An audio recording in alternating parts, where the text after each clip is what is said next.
किसान भाइयों, किसान न्यूज़ पर एक नया दिन, एक नई शुरुआत। और किसान न्यूज़ जैसा कि लगातार आप लोगों के लिए कुछ ना कुछ अपडेट, कुछ ना कुछ जानकारी आप लोगों के मतलब के लेकर आता है, वैसा ही एक नया एक्सपीरियंस, एक नई साइट लेकर हम आप लोगों के बीच में हैं। जैसा कि आपको मालूम है, सेब सीज़न की क्लोजिंग हिमाचल में हो चुकी है और अब जो है वो हमारा बागवान या नया उभरता बागवान, खास तौर पर हम निचले क्षेत्रों की बात करें, सोलन, सिरमौर या फिर बिलासपुर या फिर निचले और क्षेत्र जो रहते हैं मंडी के इलाके, तो इन क्षेत्रों में जो है वो अब सेब की नई पौध यानी कि नई नर्सरी की तैयारियां जो है वो शुरू हो चुकी है। और ऐसे में हमारा बागवान ये जरूर जानना चाहेगा कि वो कहां से नर्सरी ले, कैसी नर्सरी ले और क्या खासियत जो है वो रहती है नर्सरी में, क्या कमियां रहती हैं, वो सारी बातें आपके साथ हम इस वीडियो में साझा करने वाले हैं। क्योंकि हम एक नई नर्सरी का विजिट करने पहुंचे हैं और सोलन के साथ लगते ओछघाट क्षेत्र के साथ लगते ग्रामीण क्षेत्र में हम इस वक्त मौजूद हैं, जहां पर evergreen plant, fruit plant nursery में हम मौजूद हैं। और ये नर्सरी जो है वो काफ़ी विशाल नर्सरी है। यहाँ पर लगभग जो है वो 35 से 50 हज़ार के बीच प्लांट्स आपको देखने को मिलेंगे। और क्या ये प्लांट्स हैं रूट स्टॉक पर, ये मैं बता दूं आपको कि ये काम किया गया है और किस तरह का काम हुआ है, किस तरह की नर्सरी है, क्या खास बातें हैं इस नर्सरी की, कौन इस नर्सरी को ऑपरेट कर रहा है, वो मैं आपको जानकारी जरूर आपके साथ साझा कर दूँ। सोलन में जो है वो बहुत प्रतिष्ठित उद्यमी हैं मेरिडियन मेडिकेयर के ओनर विनोद गुप्ता जी, उनकी मार्गदर्शन और उनके ओनरशिप में ये नर्सरी तैयार हुई है। और इसमें मार्गदर्शन की भूमिका जो है वो हॉर्टिकल्चर डिपार्टमेंट से रिटायर्ड BS गुलेरिया जी, जिनके मार्गदर्शन में ये नर्सरी पूरी तरह से तैयार की गई है। तो एक शॉर्टी पॉइंट यहाँ से भी हो जाता है, क्योंकि हॉर्टिकल्चर डिपार्टमेंट से रिटायर हुए अधिकारी जो हैं वो इस नर्सरी को देख रहे हैं, तो कहीं ना कहीं ये विश्वास भी आप लोगों के लिए बन जाता है कि कोई एक्सपीरियंस पर्सन जो है वो इस नर्सरी को देख रहा है, जिनकी देखरेख में चल रहा है। तो चलिए पहले विनोद गुप्ता जी से मिलते हैं और उनसे जानते हैं इस नर्सरी की शुरुआत उन्होंने कहां से की, कैसे की, एक इंडस्ट्री से जो है कहां वो बागवानी के क्षेत्र में उतरे हैं। तो चलिए मिलते हैं विनोद गुप्ता जी से। विनोद गुप्ता है, मैं यहाँ मेरिडियन मेडिकेयर लिमिटेड जो कंपनी है वो मैं चला रहा हूँ। ये क्लोनर रूट स्टॉक आप कहाँ से लाए और कितने लाए और इनकी कौन कौन सी किस्में हैं? ये क्लोनर रूट स्टॉक मेरे एक फ्रेंड है शिमला में, उन्होंने इंपोर्ट किया था, तो उन्होंने साथ ही मुझे भी कोई 10,000 के करीब ये क्लोनर रूट स्टॉक दिया, मदर रूट स्टॉक कहना चाहिए। तो उसमें जो है 4 किस्में थी, NM111, M9, T337, M116, EMLA111। इसमें T Alex Gala, Z1, Devil Gala, फेंजन Gala, Dark Brown Gala, Gala फेब, Early Red One, King Road, Scarlet स्पर्ल, रेड विलॉक्स, मेमा मेस्टर, इस किस्म के सारे पौधे हमने लगाए हुए हैं। तो चलिए साथियों, अब विनोद गुप्ता जी के बाद मिलते हैं retired deputy director horticulture BS Guleria ji से। गुलेरिया जी, स्वागत रहेगा आपका किसान न्यूज़ के इस वीडियो में। Thank you Sharma ji. तो गुलेरिया जी, जैसा कि मैंने दर्शकों को बताया है कि आपके मार्गदर्शन में ये नर्सरी तैयार की गई है और लंबा अनुभव आप हॉर्टिकल्चर में पहले ही ले चुके हैं और किसानों के साथ शेयर भी कर चुके हैं। तो आप थोड़ा सा इस नर्सरी के बारे में बताएं, क्या खासियत इस नर्सरी की रहती है, बाकी नर्सरियों के मुकाबले इस नर्सरी के में क्या खास रहता है, और सबसे बड़ी बात कि ये नर्सरी जो है वो रजिस्टर्ड है या नहीं है, पहले तो ये चीज़ हमारे दर्शकों को जरूर बताएं।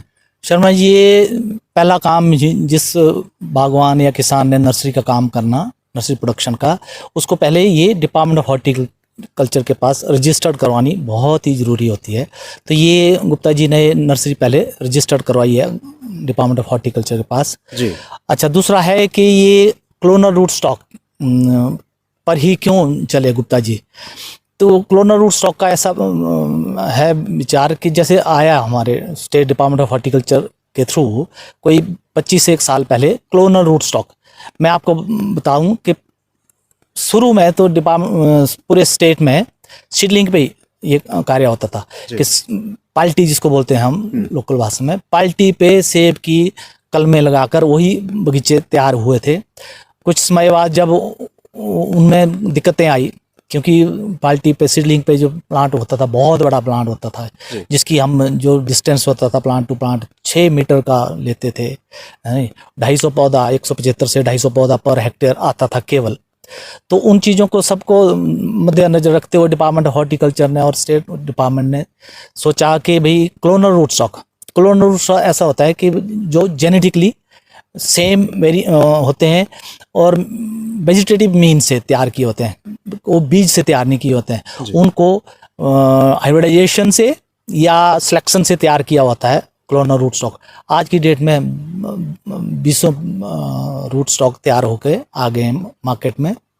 तो ये जो हमारे इस नर्सरी में क्लोनल रूट स्टॉक है सेब का, ये हमारे 4 वैरायटीज़ का क्लोनल रूट स्टॉक है। एक शर्मा हमारा जी, हम आगे बढ़ने से पहले थोड़ा सा आम रूट स्टॉक और क्लोनल रूट स्टॉक, ये डिफरेंस जरूर बताएं दर्शकों, क्योंकि वो भी थोड़ा सा इस चीज में डिफरेंस जान सके। जी, जो जैसे मैंने बताया कि जो पाल्टी पे सीडलिंग पे तैयार किया हुआ था प्लांट होता है ना, उसका एक तो ड्रॉ बैक होता था कि वो नंबर ऑफ प्लांट्स एक पर हेक्टेयर में बहुत कम आते थे। दूसरा होता है उनमें मैनेजमेंट बहुत कठिन होता था क्योंकि बहुत ह्यूज प्लांट बन रहा था। ये तो था कि उसमें प्रोडक्शन जो है 20-25 पेटियां भी किसान लेता था, तो और उसमें प्रूनिंग का काम, उसमें स्प्रे का काम, उसमें तुड़ाई का, उसमें क्वालिटी, वो सारे ड्रॉबैक्स थे उस स्टेज पे। पर जो हम क्लोनल रूट स्टॉक पे पौधा तैयार करेंगे उसमें, क्योंकि जो क्लोन्स हैं, क्लोन्स मतलब सिमिलर करैक्टर, सारे जो भी आपका रूट स्टॉक नीचे होगा उनमें सेम करैक्टर होंगे।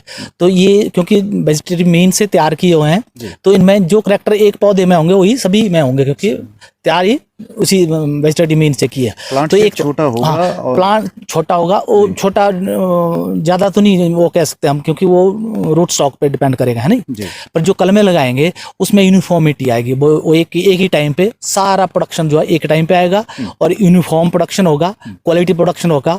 और ये कुछ रूट स्टॉक ऐसे हैं जो कि रेसिस्टेंट है ड्राउट के लिए भी, क्योंकि उनमें रूट्स जो हैं वो बहुत फाइबरस रूट्स होती हैं, तो वो पानी और न्यूट्रिएंट्स काफ़ी एब्जॉर्ब करती हैं, तो उसमें production, uniform production, early production, जैसे कि तीसरे साल में प्रोडक्शन में आ जाते हैं।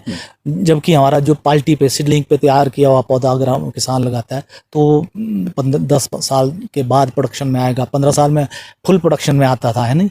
तो वो ड्रॉबैक्स थी उसमें, जबकि ये 3rd ईयर में प्रोडक्शन में आ रहा है नहीं। 15-20-25 साल तक प्रोडक्शन, फुल प्रोडक्शन किसान लेगा और उसके बाद दोबारा रीप्लांट कर लेगा उसमें क्लोन रूट स्टॉक।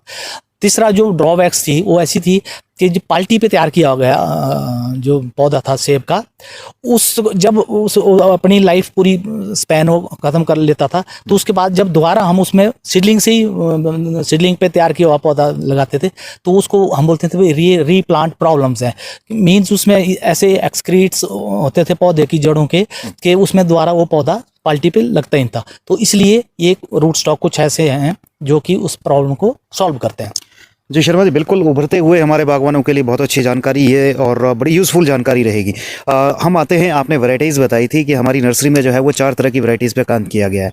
क्या क्या वैरायटीज़ हैं और किस तरह का काम किया गया है, और नर्सरी से क्या हटके आपकी नर्सरी में मिलेगा? ये हमने आज की डेट में यहाँ हमारे 4 क्लोनल रूट स्टॉक हैं जो मैं बताया ना, M9 T337 है और MM 111 है और एमला 9 है और एक MM 116 है। ये 4 क्लोनल रूट स्टॉक हम मल्टीप्लाई कर रहे हैं इस नर्सरी पे। और जो कुछ हमारे मदर प्लांट्स हैं, हमारे 6-7 वैरायटीज़ के हम इंपोर्ट किए हुए मदर प्लांट्स हैं, इनसे हम साइन वुड लेते हैं। और आज की डेट में इस साल हमारे पास लगभग 15,000 विभिन्न वैरायटीज़ के ग्राफ्टेड क्लोनल रूट स्टॉक पे प्लांट्स तैयार हैं, जो कि हम इस साल बेचेंगे किसानों को। तो लगभग हमारे पास 15 वैरायटीज़ की के मदर प्लांट तैयार हैं और डिफरेंट वैरायटीज जो हमारे मिड हिल्स और हाई हिल्स के लिए सूटेबल हैं। हाँ जी। गुलेरिया जी, क्या खासियत रहेगी? खासियत ये रहेगी क्योंकि ये जेन्यून कि हमने जैसे होता है ना क्लोनल रूट स्टॉक कहाँ लगाया, किस क्लोनल रूट, कहीं कोई मिक्स ना हो जाए। तो ये क्योंकि हमारी देख रेख में चल रहा है काम, और वैरायटी जो देंगे यहाँ से वो जेन्यून वैरायटी होगी, है ना। मदर प्लांट आइडेंटिफाइड किए हुए उन्हीं से कलम ली हुई है और अश्योर्ड होगा भाई ये वैरायटी जो किसान को मिल रही है वो वही वैरायटी है। प्रोडक्शन की बात करें हम, किस तरह की प्रोडक्शन ये आने वाले समय में दे सकती है?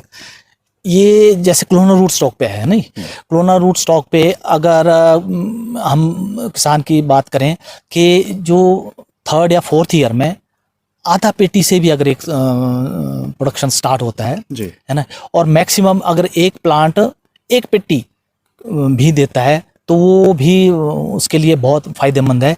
क्योंकि जैसे किसान का शुरू में तो यही था उनका विचार कि जी हमारा एक पेड़ है जो 15 पेटी और 20 पेटी देता है, और कहाँ आपका एक जो क्लोनर रूट स्टॉक पे तैयार किया हुआ पौधा है वो आधी पेटी देगा और एक पेटी मैक्सिमम प्रोडक्शन देगा, तो उसमें कहाँ मेल खाएगा।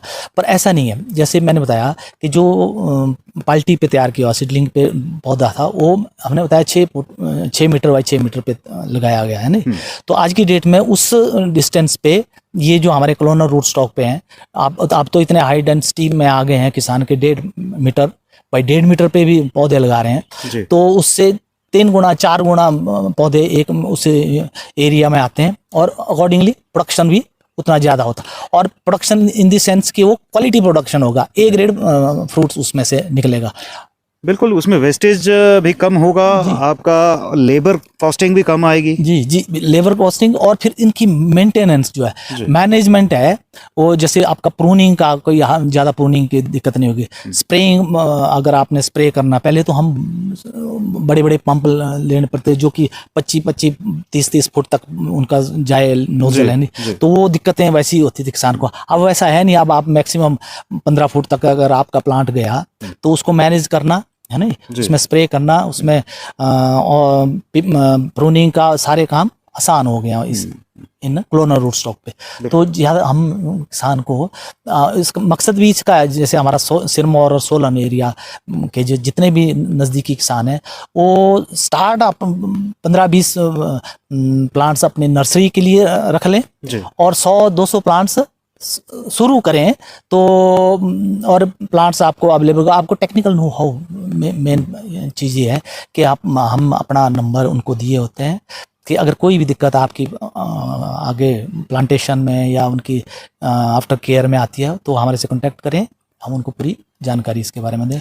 और दूसरा नर्सरी के बारे में मेन मकसद होता है, क्लोनर रूट स्टॉक मिलता नहीं, जो ये इसको तैयार करना जो होता है नहीं, तो क्लोनर रूट स्टॉक को तैयार कर नर्सरी तैयार करना वो सबसे कॉम्प्लिकेटेड है, लेबर इंटेंसिव काम है। तो उनको अगर अपने लेवल पे भी उन्होंने 20-25 पौधे लगा दिए नर्सरी के लिए, वो हम बताएंगे भी कैसे रखना, वो 10-15 साल तक उनको क्लोनर रूट स्टॉक देता रहेगा। अगर फीलिंग करनी है उन्होंने अपने क्लोनर रूट स्टॉक तो उनको बाहर जाने की जरूरत नहीं पड़ेगी, वो अपने ही अपनी छोटी सी नर्सरी से क्लोनर रूट स्टॉक ले सकते हैं। गुलेरिया जी, 2-3 सवाल मेरे मन में है। एक आपने जवाब वैसे दे ही दिया है, 15-20 साल तक का लाइफ साइकिल इसका रहेगा, या इससे ज़्यादा भी हो सकता है, इससे ज़्यादा भी हो सकता है। प्रोडक्शन ये कब से, मैं 2-3 सवाल कर लूँ आपसे, प्रोडक्शन ये कब से स्टार्ट करेगा प्लांट और कितना लाइफ साइकिल इसका रहेगा?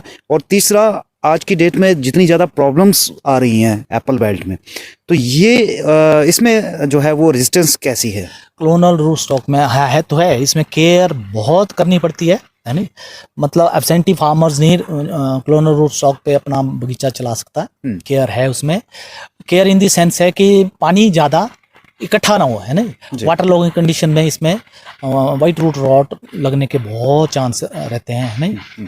और दूसरा है इसमें जो रूट बोरर है नहीं, अगर कच्ची गोबर की खाद किसानों ने डाली तो, क्योंकि इसका रूट स्टॉक का जो स्किन होती है उसको गर्डल करता है वो, है नहीं, और फिर पौधा सूखता जाता है। एक तो वो रहे कि कच्चा गोबर कभी भी अपने बगीचे में ना डालें, है ना, जिससे आपका वाइट क्रॉप्स उसमें आ जाता है, उसके एग्स आ जाते हैं। एक ये है केयर करने की, और पानी का, हाँ, अश्योर्ड इरिगेशन भी चाहिए, है ना। एश्योर्ड इरिगेशन ये भी बहुत मेन मुद्दा रहता है किसान का कि हम पहाड़ी इलाके में नहीं होता इरिगेशन के कोई ज़्यादा साधन नहीं होते। तो अगर किसान, तभी तो मैं बता रहा हूँ कि अगर किसान क्लोनल रूट स्टॉक खुद ले और ट्रायल बेस पे 100 से 200 पौधे अपने अपने उसमें लगाए और उसको 1 फुट से 1.5 फुट अगर अच्छी मिट्टी है उसकी तो 1 फुट से 1.5 फुट के गहरा लगा दें उसको, और फिर अपनी वैरायटी जो उसकी है कि ये मेरी अच्छी वैरायटी है उनको ग्राफ्ट करें, वो फिर वो सीडलिंग की तरह वो पौधा बनता है। उसमें ना ज़्यादा स्टेकिंग की जरूरत पड़ती है, स्टेकिंग पड़ेगी ही नहीं जरूरत अगर 1 फुट ग्यारह उसने जी। रूट स्टॉक लगा दिया और उस पर ग्राफ्ट किया 4 इंच या 6 इंच ऊपर, तो उसको स्टेकिंग की जरूरत पड़ेगी ही नहीं, है नहीं। और इरिगेशन की भी कम जरूरत पड़ेगी निस्बत ये कि जो ग्राफ्टेड प्लांट, क्योंकि जो कोई भी नर्सरी मैन चाहे बाहर से आपने इंपोर्ट किया और प्लांट मटेरियल लाया, तो वो उसका जो बेस होता है, जो उसका मिट्टी के सॉइल लेवल से नीचे जो बेस होगा वो केवल 6-8 इंच होगा, है नहीं। तो पहाड़ी इलाके में 4-6 इंच तक तो मॉइस्चर ऐसे ही डिलीट एग्जॉस्ट हो जाता है और सूखा पड़ जाता है, तो मोर्टेलिटी ज़्यादा किसान की वहाँ रहती है। तो जो प्राइवेट नर्सरी या बाहर की नर्सरी से पौधा लिया होता है किसान ने उसमें, और वो जो खुद रूट स्टॉक लगा के ग्राफ्ट करे पौधा, थोड़ी मेहनत तो है उसमें, केयर करनी पड़ती है। अगर स्टार्ट मिनिमम 200 पौधे से भी स्टार्ट करे तो उनकी केयर हो जाती है। लेकिन उसमें डी शूटिंग जब ग्राफ्ट किया तो आपने 200 पौधों के पास आपको जाना पड़ेगा, उनके शूट्स निकालने पड़ेंगे, है नहीं। फिर सारी प्रोसेस उनको करनी पड़ती है जो एक छोटी सी नर्सरी में करता है ना किसान। पर जो पौधा उसका लग गया उसमें जो उसकी जो लाइफ लॉन्ग की जो प्रॉब्लम सारी सॉल्व हुई, वो उसमें इतना फायदा होता है फिर किसान को, है ना। चलिए, मेरा एक सवाल रहता है, वो प्रोडक्शन स्टार्टिंग कब से होगी इसकी, सैंपल कब आएगा, वो सारी चीजें भी। हाँ, 3rd ईयर, जैसे आपने इस साल आपने ग्राफ्ट कर दिया, 1 साल छोड़ के 1 साल आपको पौधे की कैनोपी बनानी पड़ती है जी, है ना। एक पूरा शेप साइज बन गया प्लांट्स का, 3rd ईयर ऑनवर्ड उसमें फ्रूटिंग आने शुरू हो जाती है। 4th 5th 6th ईयर में फुल प्रोडक्शन पे प्लांट्स क्लोनर रूट स्टॉक पे आ जाता है ना। तो गुलेरिया जी, जाते जाते एक आखिरी सवाल, बच्चे की तरह आपने इस नर्सरी को तैयार किया है, ये बच्चे जब किसी के खेत में लगेंगे जाएंगे तो क्या कहना चाहेंगे, क्या श्योरिटी देना चाहेंगे उन लोगों के लिए जो ये नर्सरी लेकर जाएंगे? अश्योरिटी ये रहेगी, हमारा नंबर उनके पास होगा, कोई दिक्कत आए वो नहीं। और मैंने बता दिया कि जेन्यून प्लांट मटेरियल, इसमें कोई आपको ये नहीं बोलते कि ऐसी नर्सरी से आया पौधा, बच्चों ने देखा भी है कौन कलम कहाँ से लाए, है ना। ये श्योरिटी रहेगी इस नर्सरी से। और आफ्टर केयर और टेक्निकल नो हो गाइडेंस पूरा मिलेगा, पक्के मिलती रहेगी जी। जी, मोबाइल नंबर जरूर शेयर कर दीजिए अपना भी, और जो भी आप लोग ऑफर करेगा या कांटेक्ट करना चाहेगा वो नंबर जरूर आप शेयर करें। हाँ, मेरा नंबर है 9418499060। साथियों, ये था हमारा एवरग्रीन फ्रूट प्लांट नर्सरी ओछघाट का विजिट, स्पेशल विजिट था ये, और सिर्फ आपको नर्सरी दिखाने का, बताने का मकसद था हमारा किस तरह की है और किन्होंने तैयार की है, किन के मार्गदर्शन में तैयार हुई है और किस तरह की ये नर्सरी है वो बताना, जाहिर करना, आप लोगों तक पहुंचाना। क्योंकि हमारे बहुत से बागवान हैं जो जगह जगह भाग दौड़ करते हैं, उन्हें सही नर्सरी नहीं मिल पाती है। तो हमारा मकसद यही था इस वीडियो के माध्यम से आप लोगों तक ये नर्सरी का वीडियो पहुंचाना, ताकि आप अगर इस नर्सरी से जुड़ना चाहते हैं, कांटेक्ट करना चाहते हैं, तो इन नंबर पर आप संपर्क कर सकते हैं और आकर खुद भी देख सकते हैं, जज कर सकते हैं ये नर्सरी कैसी है, आपको क्या लगता है, वो सारी चीज़ें, वो सारी जानकारी आपके साथ हमारा साझा किया। और वीडियो को शेयर जरूर कीजिएगा, फॉलो कीजिएगा किसान न्यूज़ फेसबुक और यूट्यूब पर। धन्यवाद।